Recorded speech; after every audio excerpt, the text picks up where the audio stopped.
Hello student, free Indian coaching में आप सभी का स्वागत है। तो आज इस वीडियो में आप लोगों को हिंदी कक्षा छठवीं वर्कशीट का सॉल्व बताया जाएगा। ठीक है, तो इस वीडियो को आप पूरा देखिए। प्रश्न क्रमांक 1 से स्टार्ट करते हैं और सभी प्रश्नों का आपको आंसर मिलेगा इस वीडियो में। इसलिए आप चैनल पर नए हो तो इसे सब्सक्राइब कर लीजिए, साथ में लाइक भी कर दीजिए। तो देखिए प्रश्न क्रमांक 1 से। प्रश्न क्रमांक 1 में क्या पूछा गया है, सबसे पहले प्रश्न क्रमांक 1 को आसानी से पढ़ लेते हैं। तो प्रश्न में दिया गया है, पाठ्य पुस्तक की कविता विजय गान कविता में वरस रही बाधाएं, पथ में पंक्ति में बरस और बाधाएं, शब्दों के प्रारंभ में व वर्ण की आवृत्ति हुई है। कविता की जिन पंक्तियों में समान वर्णों की आवृत्ति हुई है उन्हें खोज कर लिखिए। तो यहाँ पर आपको इसका आंसर लिखना है विजय गान कविता से। ठीक है, तो देखिए ये इसका आंसर है। इन कविता को आप अपने वर्कशीट में लिख लीजिए। आप स्क्रीनशॉट ले लीजिए या फिर वीडियो को रोककर लिख लीजिए। ठीक है, देखिए प्रश्न क्रमांक सेकंड। तो प्रश्न क्रमांक सेकंड में दिया गया है, हार की जीत पाठ को पढ़िए और बताइए कि बाबा भारती से मिलने कौन आया, वह अपने उद्देश्य में कैसे सफल हुआ, कहानी का सार अपने शब्दों में लिखिए। तो इसका भी आंसर देख लेते हैं। तो ये रहा आपका प्रश्न क्रमांक सेकंड का आंसर, आप इसको लिख लीजिए। ठीक है, सभी लाइन जो यहाँ पर दी गई हैं इनको सभी को लिख लीजिए आप अपनी वर्कशीट में। इसके बाद प्रश्न क्रमांक 3। आप प्रश्न क्रमांक 3 को देखिए, पाठक कटुक वचन मत बोल के आधार पर बताइए कि यदि लोकमान की जगह आप होते तो मालिक के प्रश्नों के क्या क्या उत्तर देते। तो इसका आंसर भी देखते हैं। तो ये रहा आपका प्रश्न क्रमांक 3 का आंसर, इसको लिख लीजिए। ठीक है, सही आंसर है, आप आराम से वर्कशीट में लिख लीजिए।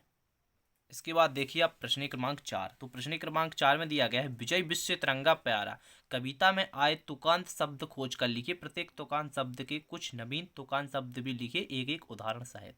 तो इसको भी देख लेते हैं। तो ये रहा आपका आंसर, प्रश्न क्रमांक 4, विजय विश्व तिरंगा प्यारा कविता के में आए तुकांत शब्द क्षण क्षण तन्मान सम्मान आदि इस प्रकार लिखना है। ठीक है, इसके बाद में एक प्रश्न क्रमांक 5 देखिए।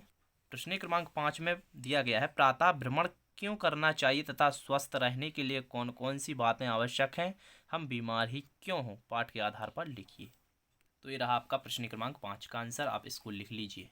ठीक है, और यदि आप इसमें कुछ और लिखना चाहते हो तो साथ में और भी लिख सकते हो। इसके बाद देखते हैं प्रश्न क्रमांक 6।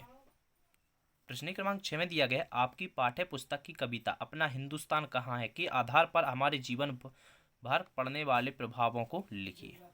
तो ये रहा आपका आंसर, इसको आप लिख लीजिए। ठीक है, अब देखते हैं प्रश्न क्रमांक 7। प्रश्न क्रमांक 7 को देखिए, प्रोजेक्ट कार्य है यहाँ पर।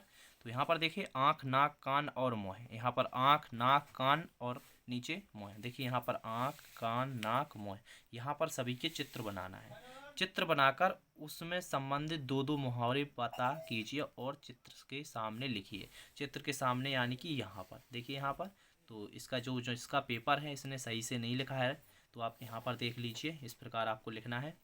आँख में लिखना है आपको आँख का तारा, आँख दिखाना, और नाक में लिखना है नाक में दम करना, नाक काटना। ठीक है, और इसी प्रकार आप देखिए यहाँ पर आँख हो गया आपका, नाक हो गया। इसके बाद देखिए आप कान, कान में लिखना है कानों कानों कान होना, कान भरना। ठीक है, यहाँ पर भरना, कान भरना होगा यहाँ पर। ठीक है, इसके बाद देखिए मुँह।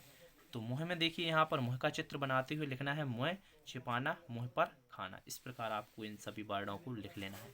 ठीक है, इसके बाद देखिए आगे प्रश्न क्रमांक 8। प्रश्न क्रमांक 8 में दिया गया है, दी गई वर्ग पहेली में गांधी जी से जुड़ी वस्तुओं के संकेत के आधार पर लिखिए। तो यहाँ पर आपको चश्मा लिख देना है, यहाँ पर घड़ी लिखना है, लाठी लिख देना है और धोती लिख देना है। इस प्रकार लिखना था। ठीक है, आशा करता हूँ आपको वीडियो अच्छा लगा होगा। वीडियो को लाइक कर दीजिए और अपने दोस्तों में शेयर कर दीजिए। Thank you.